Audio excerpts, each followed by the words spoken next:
আসসালামু আলাইকুম বন্ধুরা, তোমরা সবাই কেমন আছো? আশা করি আল্লাহর দয়ায় তোমরা সবাই বেশ ভালো আছো। আলহামদুলিল্লাহ, আমরাও খুব ভালো আছি। তো আজকেও চলে এসেছি তোমাদের সামনে বরাবরের মতো একটা নতুন ভিডিও নিয়ে।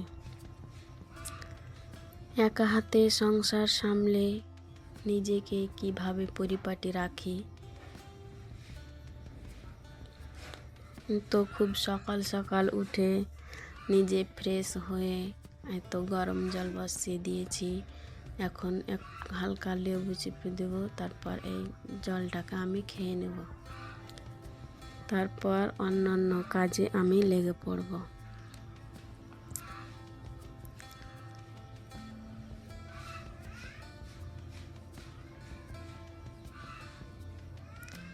এই তো ঘর গোছাতে আসছি, তো ছেলে মেয়ে এখনো শুয়ে আছে, তাদের ফাঁকে ফাঁকে একটু করে বিছানাটাকে গুছিয়ে নিলাম। তারপর ঘর ঝাড় দিয়েছি, ঘর মোছা হয়ে গেছে। এখন ছেলেকে উঠিয়ে দেব, তারপরে তখন আমি চলে যাব রান্নার কাজে। আজকে বেশ কিছু রান্না হবে না, তো পটল ভাজি আর মটর শাক ভাজি করে নেব। আর কালকের মাছ আর মাংস আছে, সেগুলো দিয়ে আজকে আমাদের হয়ে যাবে। পটল ভাজি আর ভাত বসিয়ে দিয়েছি, ওইগুলো হয়ে যাবে। তার ফাঁকে আমি শাকটাকে ভালো করে ধুয়ে নেব। ধুয়ে নেওয়ার পর শাক ভাজি বসিয়ে দেব। এই তো আমি শাক লবণ দিয়ে শাক সিদ্ধ বসিয়ে দিয়েছি। এখন শাকটা পানিটা ঝরে যাওয়া পর্যন্ত তা মানে শাকটাকে নাড়াচাড়া করে নেব। তো স্বাদ মতো লবণ দিয়েছি, তারপরে একটু লবণ দেখে নেব, নেওয়ার পর হয়েছে কি না। শাকে যদি মটর শাকে যদি লবণ কম থাকে তাহলে তেতো ভাব লাগবে, তেতো লাগবে খেতে শাক। তারপরে আমি একটু খেয়ে দেখলাম লবণ লাগবে, তারপর লবণ দিয়ে দিলাম। তারপর একটু চিনি দিয়ে দেব, জলটা শুকিয়ে আসলে চিনি দিয়ে দেব, কারণ চিনি দিলে, হালকা চিনি দিলে স্বাদটা দ্বিগুণ বেড়ে যায়। ভালো লাগে খুব খেতে মটর শাকটা। আমি এইভাবে রান্না করি, সব রান্না করে দেখো, খুব ভালো লাগবে।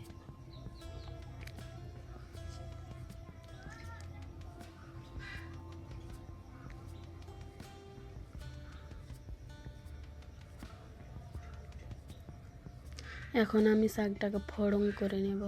এই তো কড়াইয়ের জল পানিটা শুকিয়ে গেলেই আমি ওখানে তেল দেব, তারপরে মরিচটাকে আগে দিয়ে দেবো। মরিচটা যখন লাল লাল হয়ে আসবে তখন আমি পেঁয়াজ কুচি আর রসুন কুচি দিয়ে দেবো। রসুনটা দিও, রসুন কুচি দিলে একটা অন্য মানে গন্ধ আসে, ঘ্রাণ আসে, খুব ভালো লাগে ওই গন্ধটা। আমার ভালো লাগে, বেশ ভালো লাগে।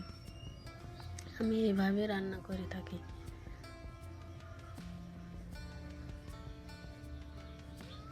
আজকে বেশ কিছু তোমাদের সঙ্গে শেয়ার করলাম না, এই পর্যন্তই।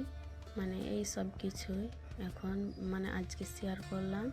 যদি আমার ভিডিওটার কোনো অংশ ভালো লেগে থাকে তাহলে লাইক, কমেন্ট, সাবস্ক্রাইব করে দিও প্লিজ। দয়া করে বলছি, সব লাইক, কমেন্ট, সাবস্ক্রাইব করে দিও, আমার পাশে থেকো। ভিডিওটা আশা করি তোমাদের ভালো লাগবে। তারপরে তো গোসল টোসল করে এখন খাওয়া দাওয়ার পালা, খাওয়া দাওয়া করে নেব। এখানে কি কি আছে আজকে এইসব দিয়েই খাওয়া দাওয়া হয়ে যাবে। কালকের মাছ আর চিকেন কষা আছে, ওই সব দিয়ে আজকে আমাদের খাওয়া দাওয়া হয়ে যাবে।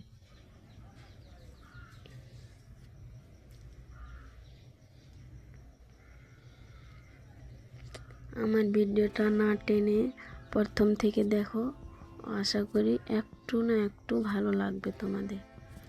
তারপর দুপুরবেলায় খাওয়া দাওয়ার পর একটু বিশ্রাম করে নেওয়ার পর এখানে তোমাদের দেখাচ্ছি আমার দাদা আমার ভাসুর একটা মোবাইল নিয়েছে। তোমাদের দাদাকে নিয়ে গিয়ে সঙ্গে, তোমার দাদা মোবাইলের দোকান দেয়, একটা ছোটো মোটো দোকান, তো নিয়ে গিয়েছিল কিনতে, তখন ওখানে গিয়ে কিনেছে, তো এটা উপহার দিয়েছে। এই কুকারটা ভালো, কিন্তু ব্যবহার করিনি, কেমন জানি না আমি। তো এই তো তারপর তার সঙ্গে আরও কিছু ছেলের জন্য পেন্সিল, রাবার, কাটার কিনে এনেছে। এখানে গুড নাইট, সাবান বাটি, সাফেদ, তারপর ক্রিম ট্রিম, যা লশন যা লাগে, শীত চলে এসছে, যা যা ক্রিম লাগে সব নিয়ে এসছে। তো ওটাই তোমাদের দেখাচ্ছি। এখানে 10টা পেন্সিল আছে। তো এমনি একটা করে পেন্সিল নিতে গেলে 5 টাকা করে নেয় দোকানে, আর ওই দাদার দোকানে একসাথে এভাবে নেয় জিনিস। আমাদের এইভাবে একসাথে মানে জিনিসগুলো নিয়ে আসে, তাও মানে ও দাদার দোকানে নেয় তো খুব ভালো, মানে আমাদের ডিসকাউন্ট দেয়, কম দাম পড়ে।